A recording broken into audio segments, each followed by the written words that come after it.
March 1944. The air hung thick and heavy over the makeshift airstrip on the remote Pacific atoll, a suffocating blanket of humidity and the ever-present scent of coral dust. But a far heavier cloud loomed over the 374th Bomb Squadron, dread. For weeks, their mighty B-24 Liberators, the backbone of Allied long-range bombing efforts, had been failing them, not in combat, but on the ground, or worse.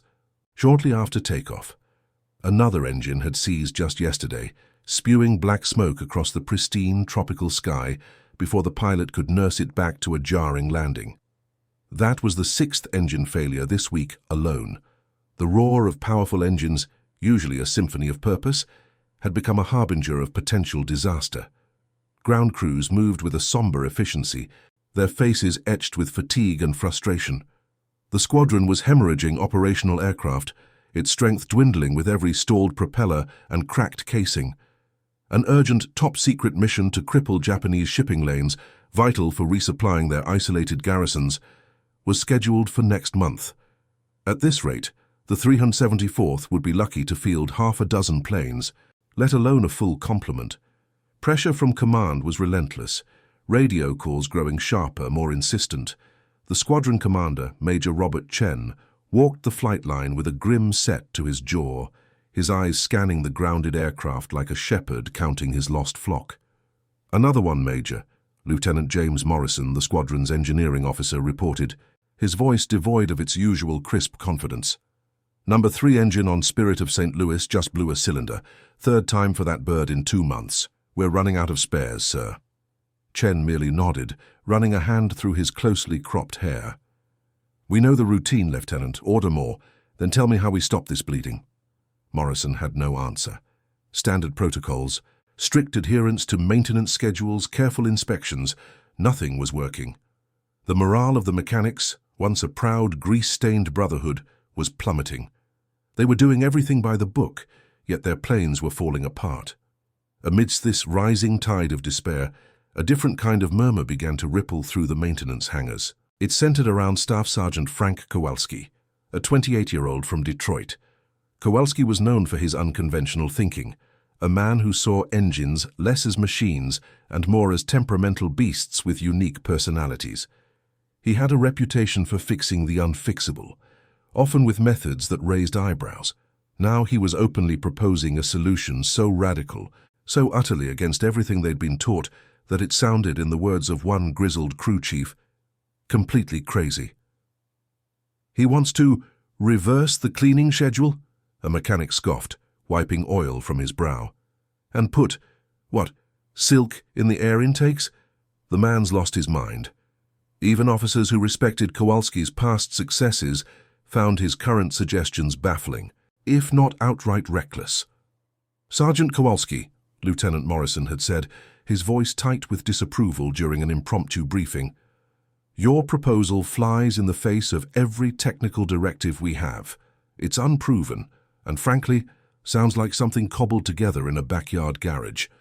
Kowalski, a stocky man with perpetually oil-stained hands and eyes that seemed to miss nothing, met Morrison's gaze steadily. "Lieutenant, with all due respect, what we are doing isn't working. We're losing planes and we're going to lose men if we don't try something different. Sometimes you gotta think outside the manual to get the job done."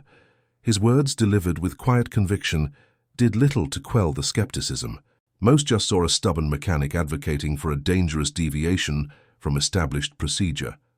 But Major Chen, his desperation growing by the hour, felt a flicker of something in Kowalski's eyes. Not madness, but an unwavering certainty. The stakes were too high to ignore any possibility, no matter how outlandish it seemed. The fate of the squadron, and perhaps the outcome of a critical engagement, might hinge on this crazy idea. Now tell us, where are you watching from? Comment below and let us know. The technical crisis gripping the 374th Bomb Squadron was far more insidious than a simple mechanical malfunction. It was a complex interplay of environment, equipment, and established procedure, creating a perfect storm that threatened to render the entire unit combat ineffective. Their B-24 Liberators, robust as they were falling victim to the relentless assault of the Pacific Theater. The primary culprits were their powerful Pratt & Whitney R1830 twin-wasp radial engines, designed for high-altitude, long-range operations. On paper, these 200-horsepower workhorses were marvels of engineering. In the unforgiving conditions of the Pacific, however, they were proving heartbreakingly vulnerable. "It's the coral dust, sir," Lieutenant Morrison explained to Major Chen during one of their increasingly frequent and terse meetings. "It's fine, abrasive, and it's everywhere. Every time a prop spins up, it kicks it into the air, and our standard air filters just aren't catching enough of it. It's getting into the carburetors, grinding down piston rings, fouling spark plugs, even contaminating the oil." But the dust was only part of the problem. The oppressive tropical humidity, averaging 80–90%, was an equally destructive force.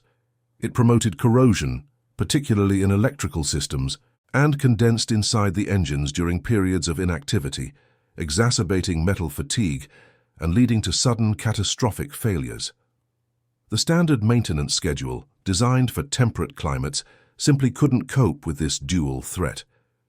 Mechanics were diligently cleaning the air filters and changing oil at prescribed intervals. But the environmental factors were overwhelming these measures. In the last 6 weeks alone, 23 engines across the squadron had suffered severe, mission-aborting failures, many requiring complete overhauls or replacement. Spare parts were constantly on backorder, and the continuous strain was pushing the ground crews to their breaking point. The strategic importance of their upcoming mission weighed heavily on Major Chen. Intelligence indicated a large Japanese convoy, laden with fuel, ammunition, and desperately needed reinforcements, was preparing to run the gauntlet to isolated island garrisons. Intercepting and destroying this convoy was paramount to Allied strategy in the region. Failure would not only prolong the war, but could also lead to a brutal, drawn-out fight for every island in the chain.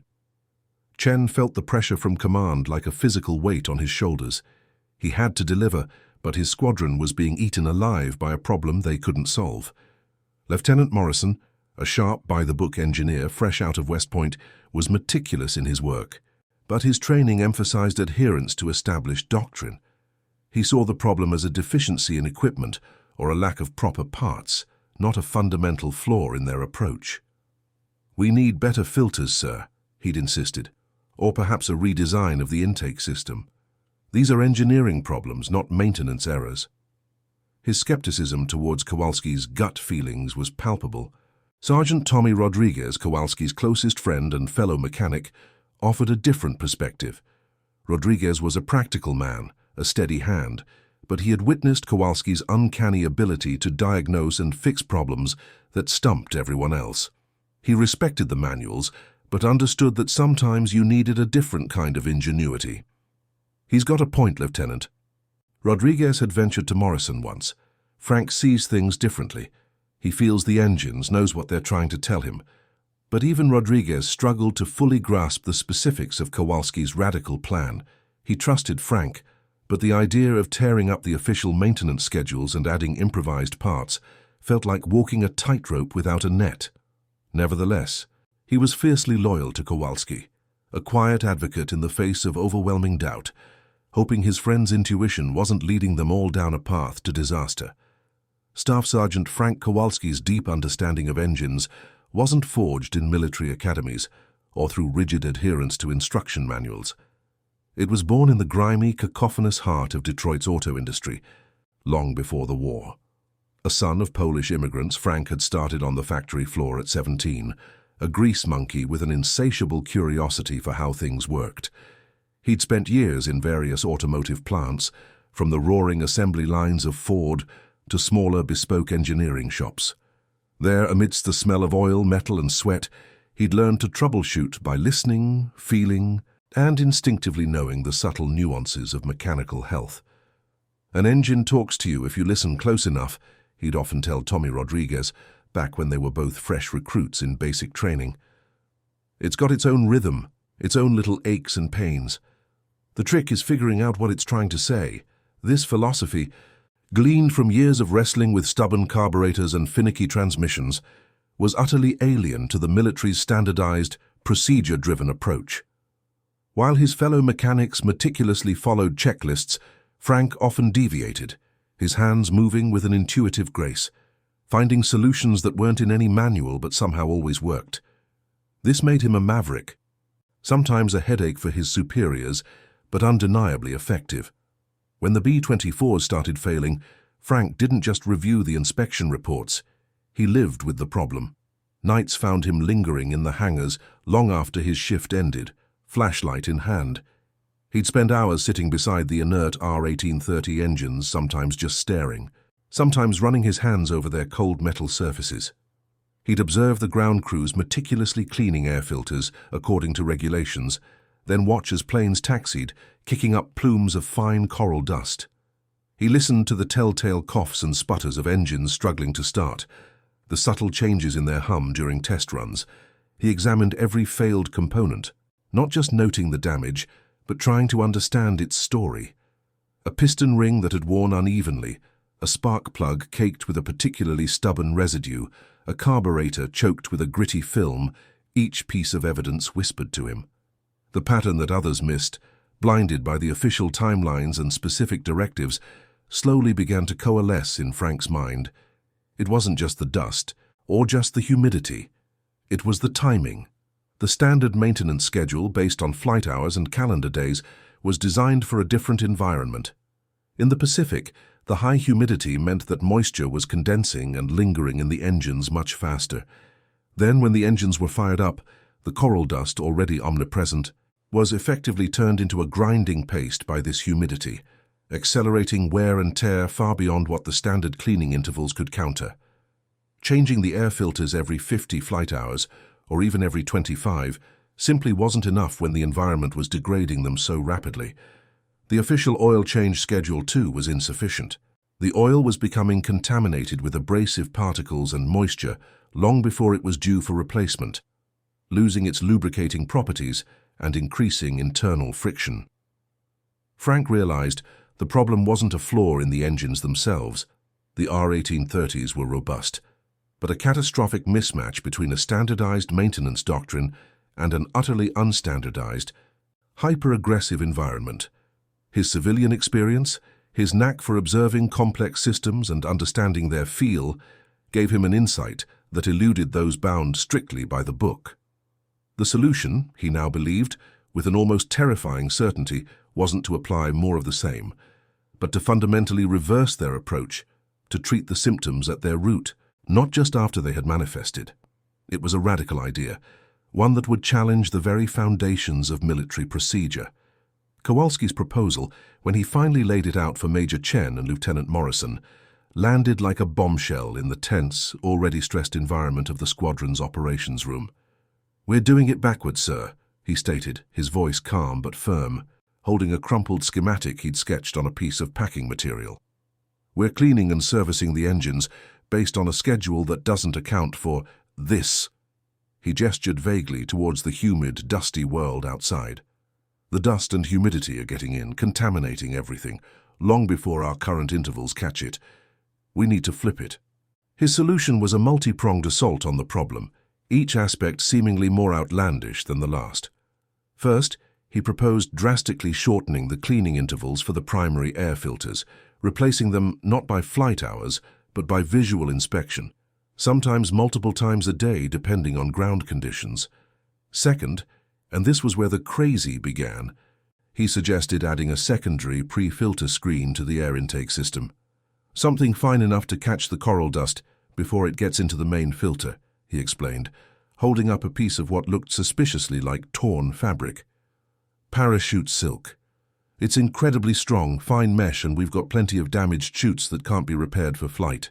The idea of using repurposed parachute silk, sewn by hand and fitted over the existing intake, struck Morrison as pure backyard mechanic nonsense. Then came the oil. Kowalski proposed more frequent oil changes, again based on visual assessment of contamination rather than rigid hours.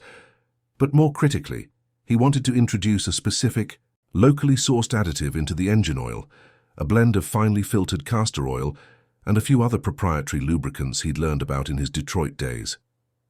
"It'll help the oil maintain its viscosity longer in the heat, and the castor oil will help coat the moving parts better, even when there's some particulate in there," he argued.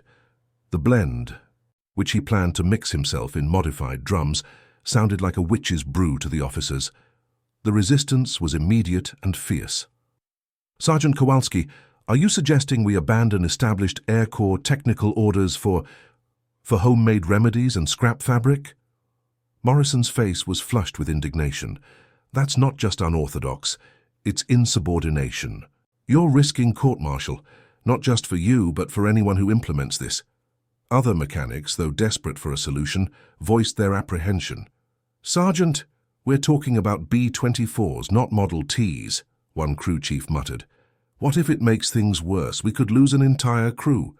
Even Tommy Rodriguez, usually a staunch supporter, felt a knot of unease in his stomach. "Frank, you sure about the oil? What if it gums up the lines?" he whispered later privately. But Kowalski was unyielding. "I've seen what's happening. The manuals are killing our engines, not saving them. We have to try something. I'm telling you, this isn't just a guess. I've spent weeks watching, listening. This is what the engines need." His passion was evident, his eyes burning with conviction. Major Chen, caught between the rigid demands of military protocol and the stark reality of his squadron's impending collapse, listened intently. He saw the logic in Kowalski's observations, even if the proposed solutions seemed to defy every rule.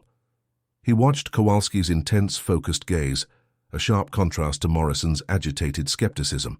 The upcoming mission was too vital to gamble on continued failure.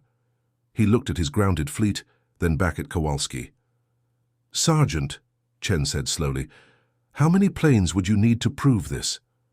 The silence in the room was deafening. Kowalski had his desperate ear. Major Chen's authorization, born of desperate necessity, was a heavy gamble. He allowed Kowalski to modify 3 aircraft, a meager fraction of the squadron's fleet, but the stakes felt impossibly high. "You have 72 hours, Kowalski," Chen had stated, his voice a tightrope walk between hope and apprehension. "After that, those planes fly. If they fail, we revert to standard protocol, and we talk about the implications of these unauthorized alterations." The implicit threat of court-martial hung heavy in the humid air, a Damocles sword over Kowalski's head. Kowalski wasted no time. He assembled a small, hand-picked team, Tommy Rodriguez, of course, and 2 other mechanics who, though initially skeptical, trusted Kowalski's reputation more than they feared Morrison's disapproval. The next 3 days and nights blurred into a relentless cycle of work. The tropical sun beat down mercilessly, turning the corrugated iron hangars into suffocating ovens. When the sun dipped below the horizon, the air remained thick and humid, offering no respite. The hangars became a hive of intense, focused activity. The smell of aviation fuel, hot oil, and freshly cut metal mingled with the sweat of the mechanics. Wrenches clanged against engine casings, drills whirred, and the rhythmic thump of hammers provided a constant, weary soundtrack. Kowalski, fueled by black coffee and an unshakable belief in his methods, was everywhere.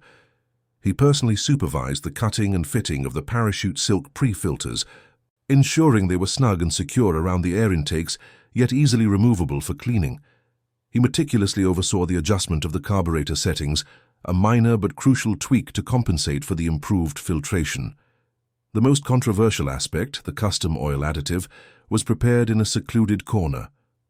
Kowalski, using repurposed drums and a hand-cranked filter, carefully mixed his concoction of castor oil and other lubricants, a secret formula passed down from his Detroit mentors. He explained the rationale to his team, detailing how the blend would better resist heat degradation and particle contamination. Rodriguez, though still a little uneasy, saw the care and precision Kowalski put into every step. It wasn't guesswork, it was applied knowledge, albeit unconventional. The exhaustion was bone deep. Hands were raw, eyes were bloodshot, but a growing sense of purpose began to replace the initial apprehension. They were pioneers, operating on a hunch, but a hunch that felt increasingly substantial under Kowalski's confident guidance. Finally, after 72 grueling hours, the 3 B-24s stood ready. The moment of truth arrived with the first test flight. The air was still and hot. As the engines roared to life on the first modified Liberator, a palpable tension gripped the onlookers. Major Chen, Lieutenant Morrison, and the entire ground crew watched, as the massive bomber lumbered down the runway, then lifted into the sky. It circled the atoll once, twice, then disappeared over the horizon for a predetermined flight path. The first plane returned after 2 hours, its engines sounding strong and steady. A quick inspection revealed no issues. The second performed equally flawlessly. But then, during the test flight of the third B-24, a faint rhythmic knocking began to emanate from its number 2 engine. The pilot quickly brought it back. Morrison immediately pointed, a grim "I told you so" forming on his lips. Kowalski, however, was already at the engine, listening intently. He ordered the cowling removed. Within minutes, his trained eyes spotted the problem. "See here?" He pointed to a slightly misaligned section of the parachute silk pre-filter, which had allowed a small amount of dust to bypass the system. It wasn't properly secured. An implementation error, not a flaw in the concept. He quickly rectified it, and a subsequent brief flight proved the point. The engine ran smoothly. Watching Kowalski's swift, confident diagnosis and correction, Lieutenant Morrison felt a tremor of doubt in his long-held skepticism. The man wasn't just guessing, he was observing, analyzing, and fixing. The 2 flawlessly performing aircraft, and the easily corrected flaw in the third, were undeniable. A seed of reluctant respect for Kowalski had finally been planted. With the crucial mission to intercept the Japanese convoy only days away, Major Chen made a momentous decision. Bolstered by the success of Kowalski's test planes and his own desperate need for a solution, he ordered the squadron's entire operational fleet to be modified, using Kowalski's crazy method. The command, though met with some grumbling from the more conservative elements, was ultimately accepted. The alternative was a grounded squadron and mission failure. Suddenly, the hangars erupted with an even more frenetic energy. All hands were on deck. Every mechanic, from the rawest recruit to the most seasoned crew chief, found themselves cutting parachute silk, mixing Kowalski's specialized oil additive and adjusting carburetor settings according to the new inverted maintenance schedule. Initial skepticism slowly gave way to a grudging acceptance, and then, as the meticulousness of Kowalski's process became apparent, a growing respect. Kowalski himself was omnipresent, overseeing every modification, answering questions and demonstrating techniques with tireless patience. Tommy Rodriguez worked by his side, his earlier doubts completely vanished, now a fierce evangelist for his friend's methods. A sense of camaraderie, born from shared purpose and immense pressure, began to permeate the air. They were all in this together, operating on the edge of procedure, their careers and potentially their lives hanging on the outcome. The clock ticked relentlessly toward mission day. Then, a new, unforeseen crisis descended. A visiting general from command, a stickler for protocol and regulations, arrived for an impromptu inspection. General Harrison, a stern, unyielding officer with an eagle eye for deviations, walked the flight line. He stopped at one of the B-24s, its modified air intakes clearly visible with the repurposed parachute silk. His eyes narrowed. "Major Chen, what in God's name is this?" General Harrison's voice, though low, carried an icy authority that silenced the entire hangar. He pointed to the fabric. "Are these unauthorized modifications? Are you aware of the regulations regarding aircraft alterations, Major?" Chen's heart sank. He knew this moment could ruin him. "General, with all due respect, these are necessary field modifications. Our squadron has been experiencing catastrophic engine failures, and Staff Sergeant Kowalski here developed a solution." Harrison scoffed. "A solution? Using fabric from a torn parachute? Major, this is a flagrant violation of technical orders. This is a bomber, not some barnstormer's jalopy. Are you telling me you've compromised the integrity of these aircraft with amateur tinkering?" His gaze swept across the other modified planes. "This is an outrage. I'm ordering these aircraft grounded immediately until they can be returned to regulation specifications. And you, Major, will be relieved of command pending a full investigation." The general's words hung heavy, a death knell for the squadron and Chen's career. The mechanics froze, their tools suddenly heavy and useless. Kowalski stepped forward, ready to defend his work, but Chen, though visibly shaken, put a hand on his arm. Chen, his career in tatters, took a deep breath. "General," he said, his voice regaining a steely edge. "With all due respect, if you ground these planes now, you ground the mission.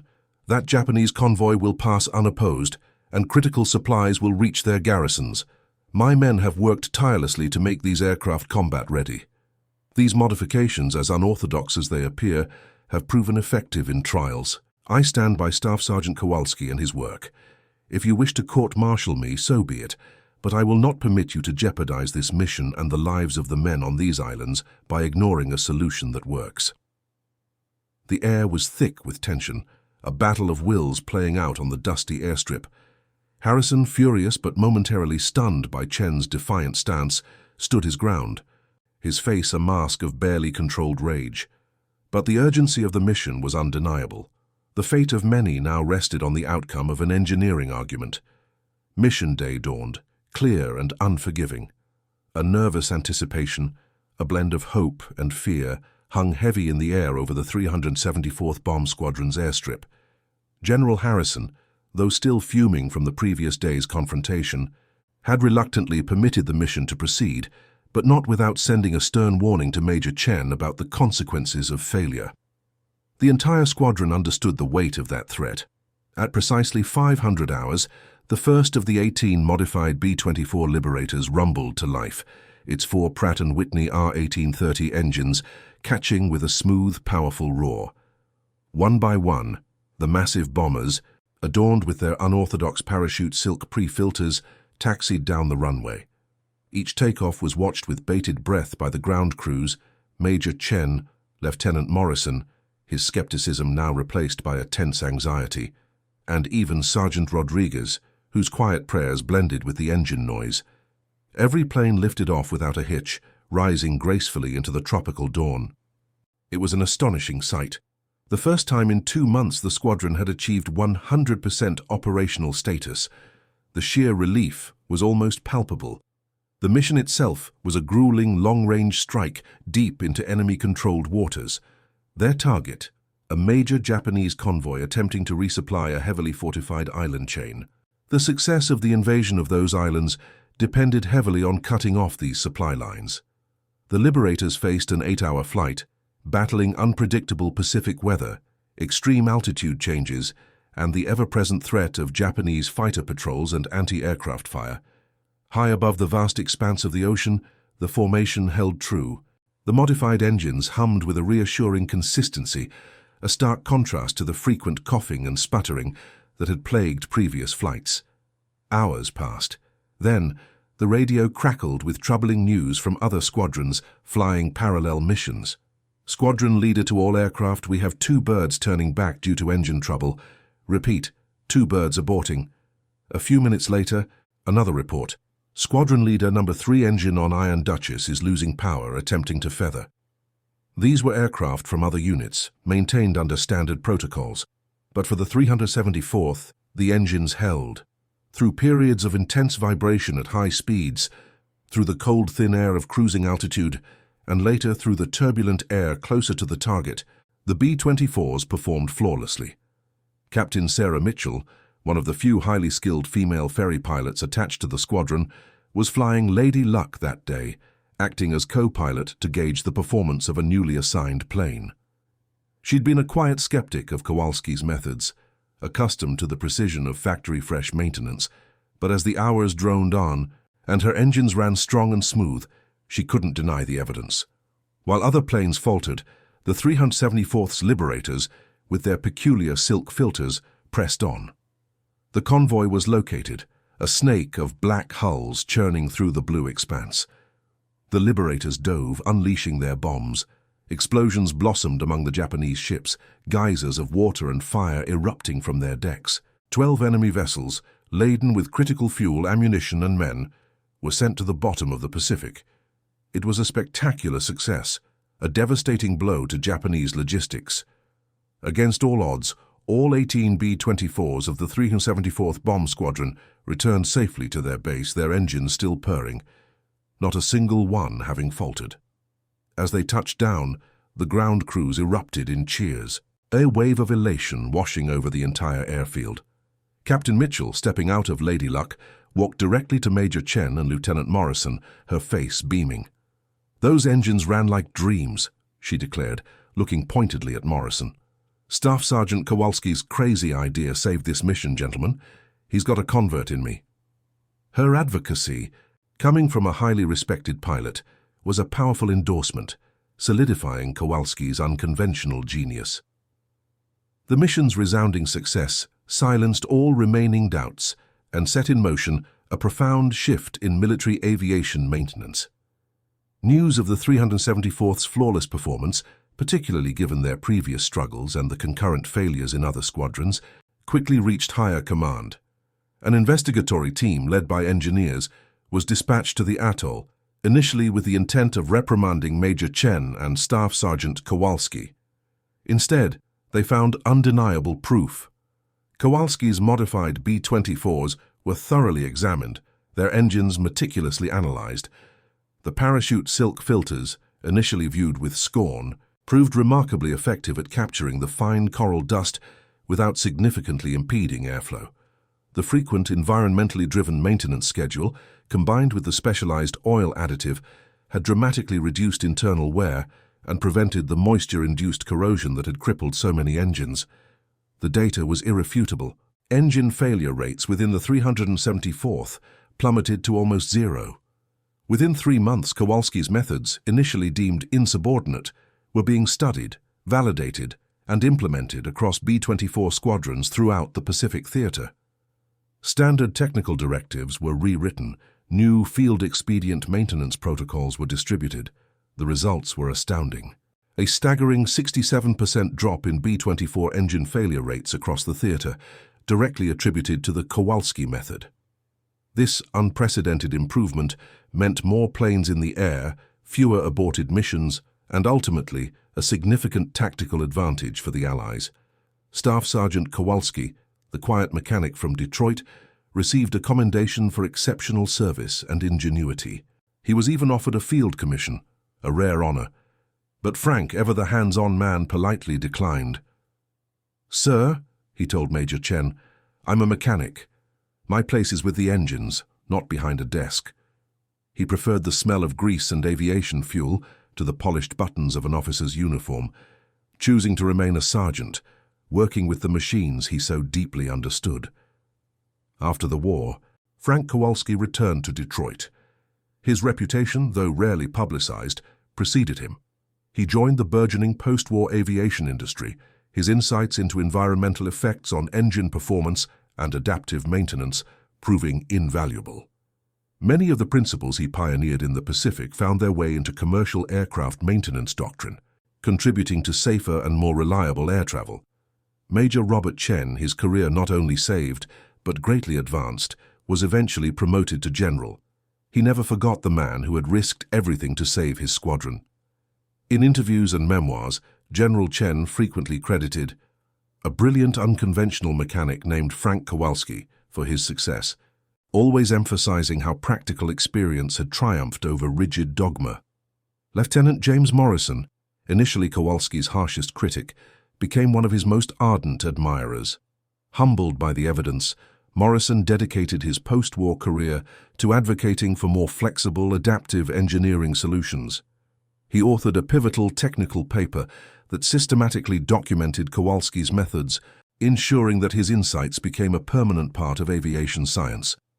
The story of Staff Sergeant Frank Kowalski stands as a powerful testament to the impact of unconventional thinking, practical experience, and the courage to challenge established doctrine. In a crisis that threatened to cripple an entire squadron, it wasn't the rigid adherence to rules, but a crazy idea born from acute observation and hands-on ingenuity that made the difference between disaster and resounding success. It underscores a crucial lesson. Sometimes, the most profound solutions emerge not from the highest ranks or the most decorated experts, but from unexpected sources, from those willing to listen to the silent language of machines and trust their own, often unconventional, wisdom. The ability to value expertise from unexpected corners, to foster an environment where crazy ideas can be tested, is often the true hallmark of leadership and the catalyst for overcoming seemingly insurmountable challenges. If you enjoyed this story of ingenuity and courage, please subscribe to our channel for more historical narratives And don't forget to hit the like button. Let us know in the comments what other stories you'd like to hear.